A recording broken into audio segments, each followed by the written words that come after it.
Once upon a time in Japan, there lived a stonecutter named Taro.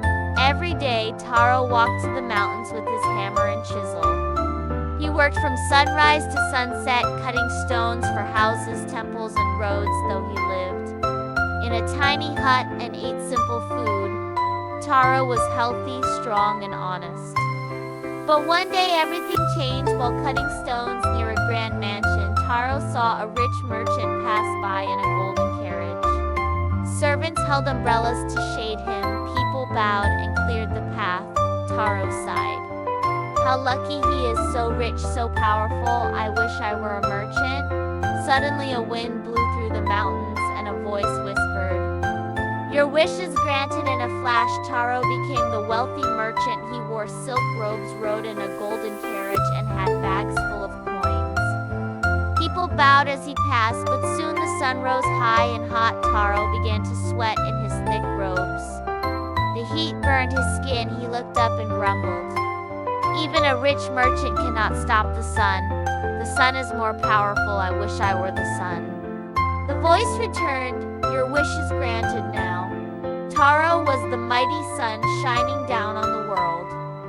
He felt powerful as he lit the sky, warmed the oceans, and dried the fields, but then a cloud floated in front of him. It blocked his light and cast shadows over the earth.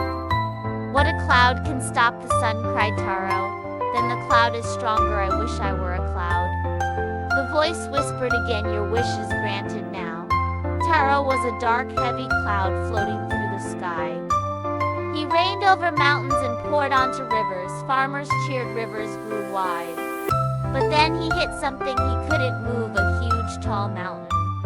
"Even a cloud cannot move the mountain," he said. "I wish I were the mountain again." The wish was granted. Taro became a mighty mountain, stronger than all. He stood tall, unshakable. The sun, clouds, and rain came and went, but Taro stayed firm. But one morning he felt something. Tap, tap, tap. He looked down. A man stood at his feet with a hammer and chisel. He was cutting stone from the mountain. "What's this? A simple stonecutter is stronger than the mountain." Taro's eyes widened as he realized. "The most powerful of all, is who I used to be," he whispered. "I wish to be myself again."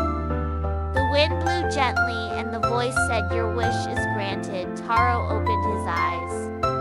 He was once again a stonecutter with strong arms, a peaceful mind, and a simple life. He smiled and lifted his tools.